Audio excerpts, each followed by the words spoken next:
Kamusta mga ate, kuya, beshi? Si Chari po ito mula sa The Sun, Moon, Stars, PH Tarot. Ipapaalam ko lang po na ito po ay isang general read o pangkahalatang pagbabasa at maaring hindi lahat ay magtugma sa inyong sitwasyon. I-check din nyo ang inyong Moon, Rising at Venus sign. Baka doon mas tumugma ang read para sa inyo. At kung ang mensahe ay tama sa inyo, paki-like lang po at mag-subscribe kung hindi pa ninyo ito ginagawa. Okay, mag-umpisa na po tayo. Hello po mga ate, kuya, beshies. Kamusta na po kayo? Andito ulit ako si Chari para gumawa ng another reading, and this is for the sign of Gemini, Sun, Moon, Rising, and Venus. And of course, welcome po yung mga cross-watchers ni Gemini at ang bago po nating mga viewers. Tignan po natin ngayon kung ano yung mensahe na ating pong mababasa para sa'yo, Gemini, at sa person mo.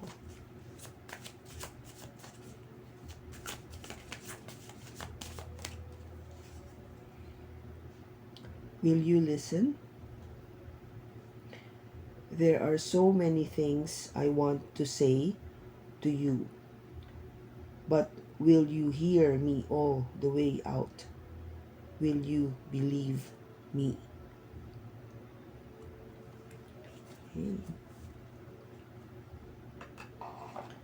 So, ang sinasabi dito, Jenny, makikinig ka ba? Makikinig ka ba?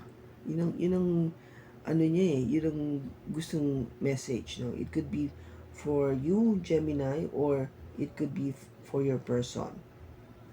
Okay? So, basically, itong message na to is for the both of you. Take it as it resonates. Okay? Kasi ang sinasabi dito, maraming mga bagay-bagay na gusto kong sabihin sa'yo. Kaso, pakikinggan mo pa talaga ako all the way. Maniniwala ka ba sa sasabihin ko sa'yo? Okay, so yun yung mga tanong. Kasi, kung ba parang in doubt, no?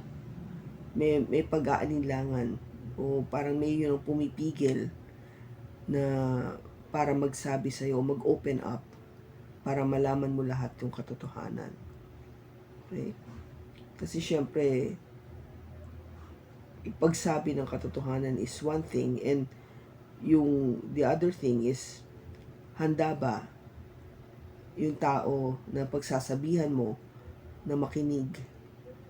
Kasi ikaw yung magsasalita eh. Diba? Ikaw, you'll be the one to open up. You'll be the one to be telling this person. Ikaw yung magsasabi dito sa tao na to lahat ng mga bagay na to na sa pakawari mo na kailangan niya malaman. So, kung ikaw yung magsasalita, yung tao na pagsasabihan mo needs to listen, no? Alam niya paano makinig. Kasi hindi lahat ng tao marunong makinig. Siyempre, pag nagsasalita ka na, minsan hindi ka pa tapos, may tendency na to butt in, no? To sumingit o magsalita na. Hindi pa siya, kung ba parang hindi pa niya oras para magsalita, nagsasalita na siya. Yun yung mga bagay na dapat aware tayo. Kasi ito yung pagkakataon o ito yung sitwasyon na talagang kailangan yung taong pagsasabihan mo o sasabihin mo na o haharapin mo na handa talagang umupo muna at makinig. Yun lang ang muna niya dapat gawin. Makinig at intindihin yung sinasabi mo. Okay? Kasi kung hindi siya yung ganito, mahirap yon, malabo. Kung ba parang hindi mo ma-achieve yung gusto mong maging outcome. Or at least hindi mo masasabi lahat yung gusto mong sabihin kasi magbabati na siya. Kung ba sabihin natin naisip mo na kung paano mo sasabihin ng mga bagay-bagay o paano mo kukwento, itong pangyayari na to sa kanya. Pero kung sumingit na siya, kung gaba magugulo na yung tinatawag nating thread of thoughts, yung pag-iisip natin sa mga bagay-bagay na gusto natin sabihin. Kasi na-interrupt ka nagulo ka na. Kaya, dapat yung tao is ready just to sit down, umupo lang, at makinig. At intindihin ka. Okay? So, yun yung pinaka-message. Now, tignan natin ngayon kung ano. Jumping card. The Four of Pentacles.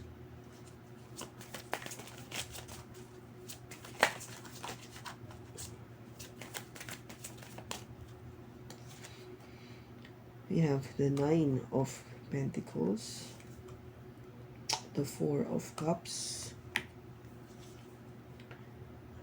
the Universe or World, the Ace or the Prince of Wands, which is the Page of Wands, and the Princess of Torses, which is okay, let me just repeat that. This is the Knight of Wands, this is the Page of Wands. Okay. Pa kasi yung words dito sa card na to, kaya medyo confusing. Now the other side,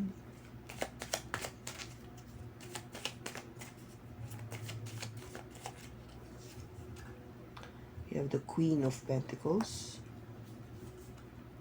the Five of Pentacles, the Page of Pentacles, the Seven of Pentacles, the Page of Cups, and the High Priestess. Bottom niya is Three of Pentacles. Okay, Gemini. Now, before I start, I just want to explain na sa reading na to, I chose this side for you, Gemini. Okay? Now, if in case yung cards dito doesn't resonate with you, no, just please take the other side. Okay? Kasi may mga nagko-comment sa akin na sabihin, hindi naman ako yan No? Kung ganun po yung case, then please just take the other side. Okay? Kasi ganun lang ho yun Ganun kasimple. Kasi minsan, nakukuha natin yung energy ng person mo on this side. No? Depende kasi sa sitwasyon nyo. So, napakadami po kasi ninyo. Kaya, as a general reading, ito po yung pinili ko para for Gemini. Okay? Kung hindi para sa'yo, then dito ka sa kabila. Okay? But I will just continue the reading. Okay? Now, the Four of Pentacles. Ito yung energy na nag-hold tightly ka sa relationship na to. No, you don't want to let go. Ayaw mong just to give up. No, basically, ayaw mong i-give up yung relationship. Parang hindi pa. Ayoko makapaghiwalay, hindi to. Hindi. Ganun. Yung talagang naniniwala ka na dapat lang na mag-ano pa rin ako, yung mag-stick pa rin ako dito sa relationship na to. Hindi give up. Now, kasi dito, with the Nine of Pentacles, this is about being independent. No? Trying to show people na kaya mo mag-isa. Kaya mo nag-iisa. Kasi ito yung energy na you have it, you have it all. In terms of resources, yung pera, career.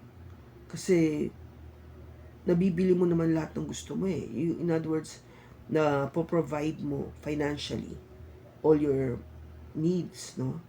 By yourself. Hindi to pinoprovide ng ibang tao para sa'yo.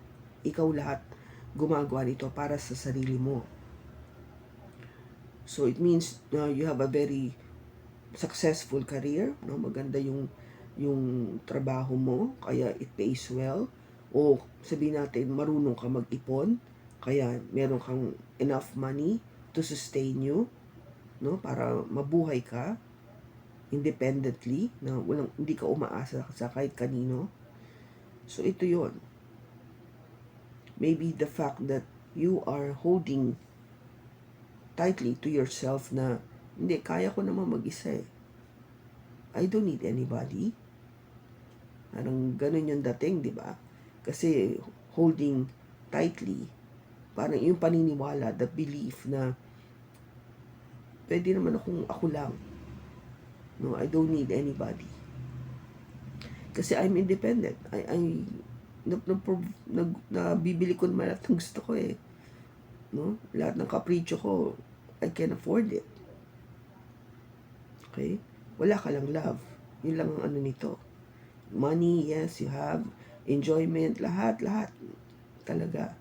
Except love. Wala kang partner in life.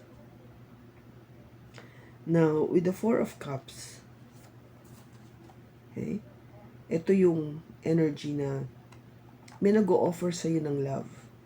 Finally, kung gaba may dumating na isang nag-o-offer ng love niya. Hawak yung cup na to. No, here. No, hawak niya yung cup. Pero, hawak mo to kasi you are trying to think or trying to reconsider this. Parang sinasabi mo sa sarili mo, gusto ko ba to? Do I really need this love? Kailangan ko ba to? Kasi so far, ang nakikita mo or nakatitig ka dun sa tatlong cups na maybe somebody from the past, no? Yung past experiences mo kasi show you, no? Nakatitig ka dito sa tatlong cups na to. Hindi ihawak mo nga yung cup, but tinititigan mo pa rin yung tatlong cup na yan, which represents yung mga past experiences mo o yung mga past relationships mo, which could be, hurtful, naging masakit na relationship. Kung gaba parang this card is telling you na okay, may bagong love, pero teka muna. Ganon. Teka muna. Hindi ako basta-basta mag-jump in dito sa love offer na to. Kasi with the world, no, nakita mo na may katapusan eh. There was an ending. But the ending here, yung pagtatapos na to, ang sinasabi is magkakaroon ng panibagong cycle of life. Panibagong pag-umpisa. Okay? Maybe because nga there is a new offer of love na hindi mo ina-expect na dadating sa'yo.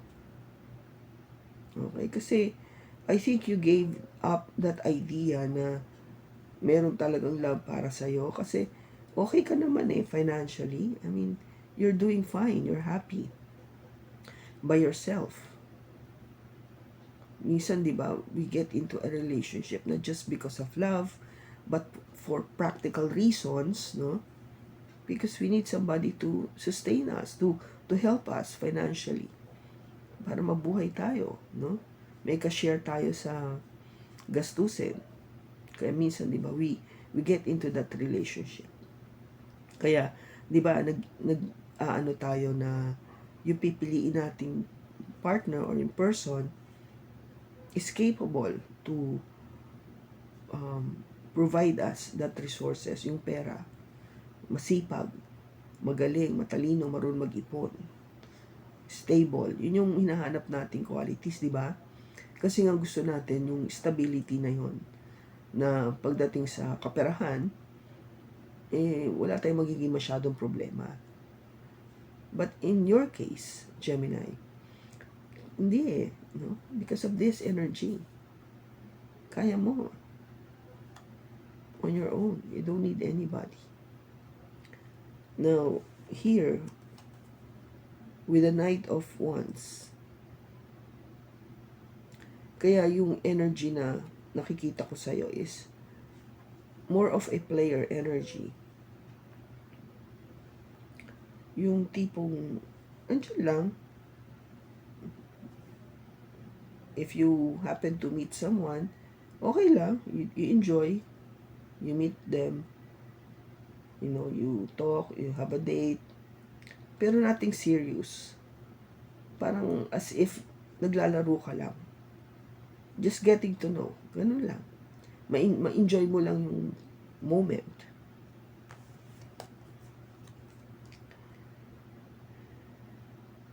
Yung moment na merong kang nararamdaman na, kung gaba, a message of passion is being sent to you. Kung na, alam mo may nagkakagusto sa'yo. Ganun. Ganun yung nagiging takbo ng iyong buhay. No, you're just trying to enjoy. Kasi itong energy na to is more of not being consistent. No, not getting yourself into a very serious relationship. Hindi yun eh. Hindi pang ganun yung na ginagawa mo ngayon. Kaya nga pag may offer of love, parang, okay, you like me, but ano lang tayo, parang, let us see, parang date lang, ganun. Nothing serious.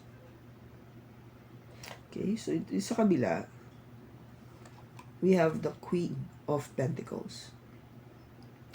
This is an energy coming from a earth sign, Taurus, Virgo, or Capricorn. Itong energy na to is somebody na very practical, down to earth, stable, and you feel so secure. Marunong siya sa pera, and of course, marunong rin siya sa pag-handle ng family affairs. Okay? Which is very ideal. No? Ay, napaka-ideal yung energy o yung personality na binibigay nitong Queen of Pentacles na to.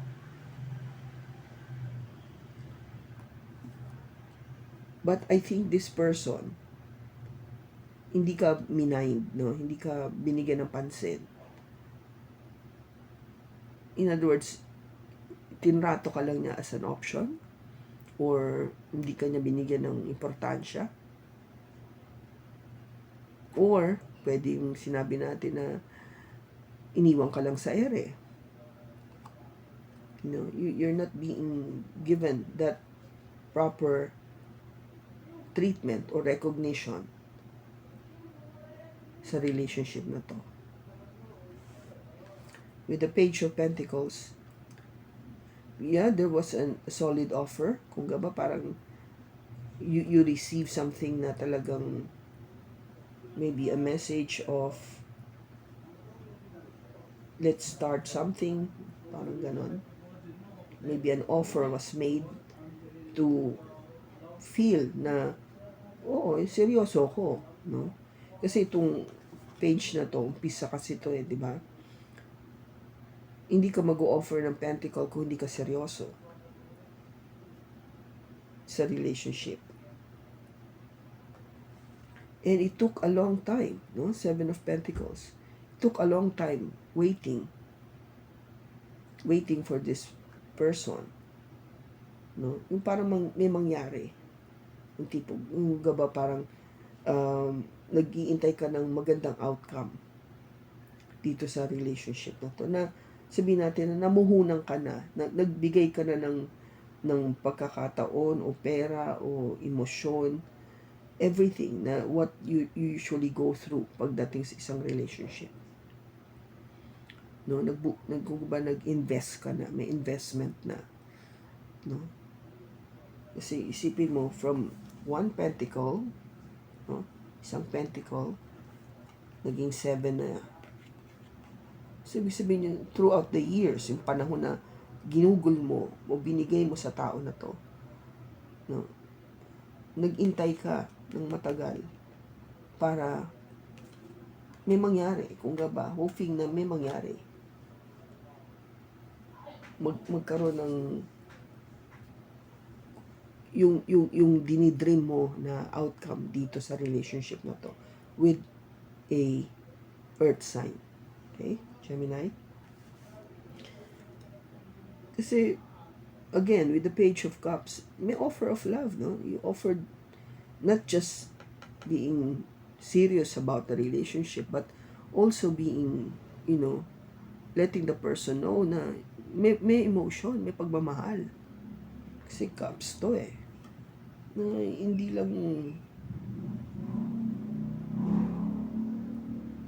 lang pagiging yung for practical reasons kung bakit ka may offer, but it was also that you are in love with this person.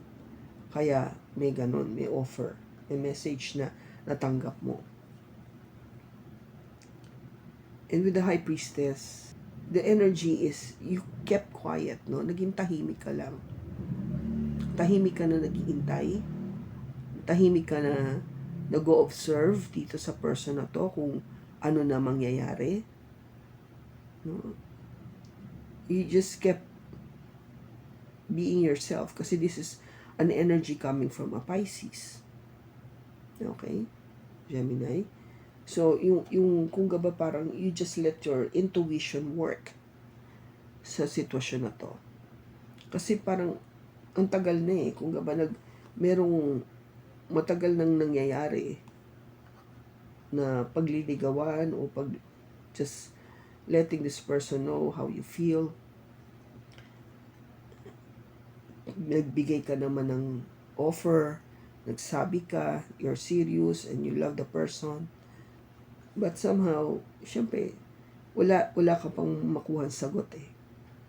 So you kept quiet. You're trying to make your intuition work, no?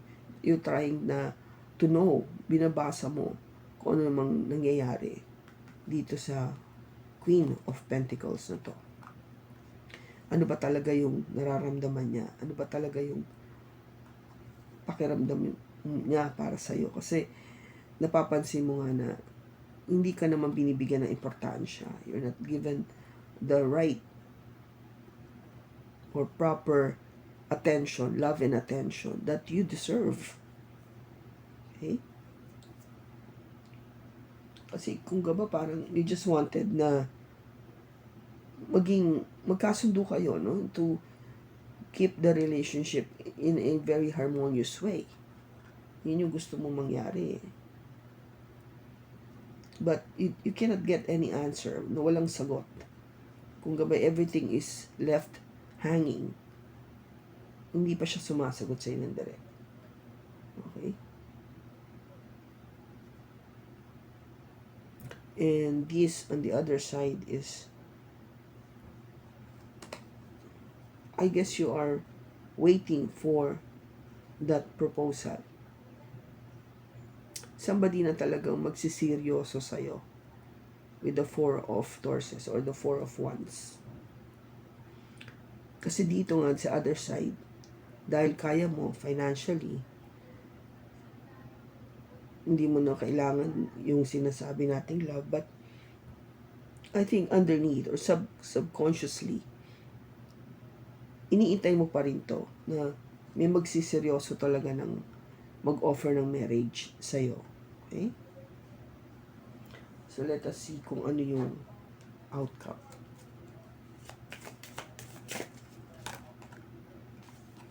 You have a jumping card. We have the Four of Cups, the World, again,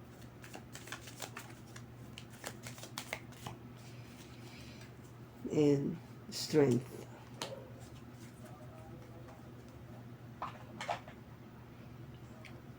Okay, so yung sinasabi dito,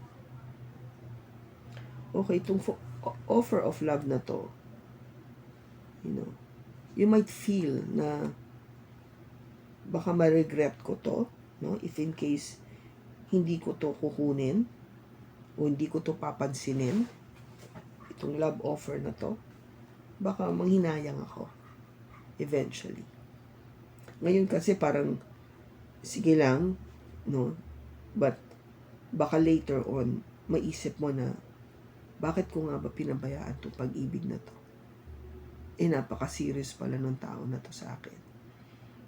Yung ma-realize mo na talagang, pucha, mahal talaga ako nito. Ba't hindi ko to nakita? Ba't hindi ko to binigyan ng halaga? Kaya, I think what happened was, there was an ending, no? Nagkaroon ng pagtatapos. Maybe the fact that it took so long for the person to wait. No, naghintay talaga siya ng matagal. Kaya nagkaroon ng pagtatapos, an ending of the cycle. Yung nangyayari kasi sa'yo is parang, iniisip mo kasi nga you're trying to think, kukunin ko ba itong love na to o hindi? Kakaganong-ganon mo, yung tao napagod na kakaintay. No? Napagod na siya, kakaintay.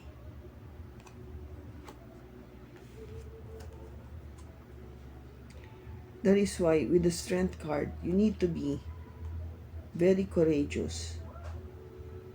Very, kung ba parang somebody that needs to be in control. To take the situation. And communicate. No? Tingin ko masasalvage pa yung relationship o hindi mo na to patatagalin. No, kaya nga sinasabi dito, as the end, the advice card, yung pinakahuling card mo, is strength. This is an energy coming from a Leo. So, ibig sabihin, lakasan mo yung loob mo. Be confident. Stand up. Approach the person. Talk to the person. Ang tinatanong mo kasi is, will you listen? Makikinig ka ba? Kasi ready ka na magsalita You wanted to tell the person already, maybe how you feel. Ano ba talagang naramdaman mo during the time na andyan ka sa buhay ko? Whatever that is, buong lakas mo sasabihin ito sa kanya. Or buong tapang mo ito sasabihin lahat sa kanya. Na hindi mo dati magawa. Kaya siguro, ang tagal-tagal niya nag-intay. Dahil hindi mo ma-open up. You cannot tell exactly. You felt na hindi ka pa maging totally honest sa kanya. Kung ba? But now you felt na na-realize mo na kung hindi ko to gagawin, baka manghinayang ako. Mawala siya sa akin.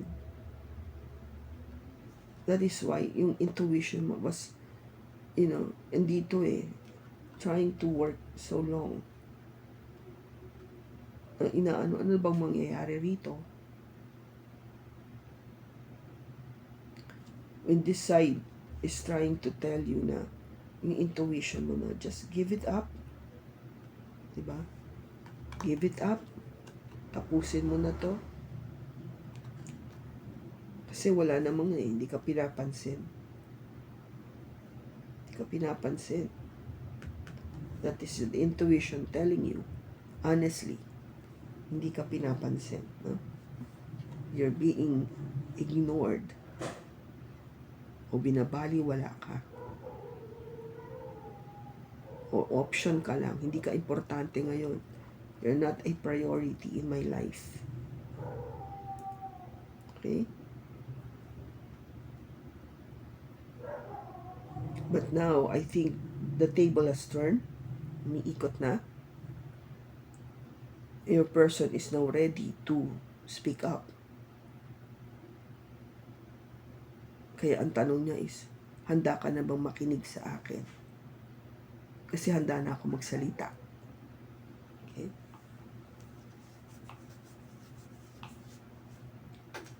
Tingnan natin kung ano yung message pa sa'yo.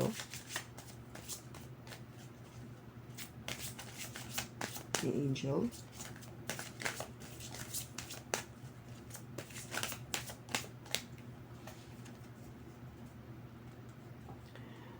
There is something better. Recovery and reconsider. Okay? So, di ba parang sinasabi sa'yo dito ni Angel na kapag dumating na yung panahon na in-approach ka, sinabi sa'yo na mag-usap tayo. So, sinasabi niya na there is this possibility na magkaroon ng recovery. No? Na, sabi ko sa inyo, di ba may pag-asa pa na maayos to. Baka ma-recover nyo pa yung love na nawala, na nag-ending, nagkaroon ng ending. No? Dalawa actually. It came out to be twice. Dito, universe is also the ending, the world. So, twice ang lumalabas.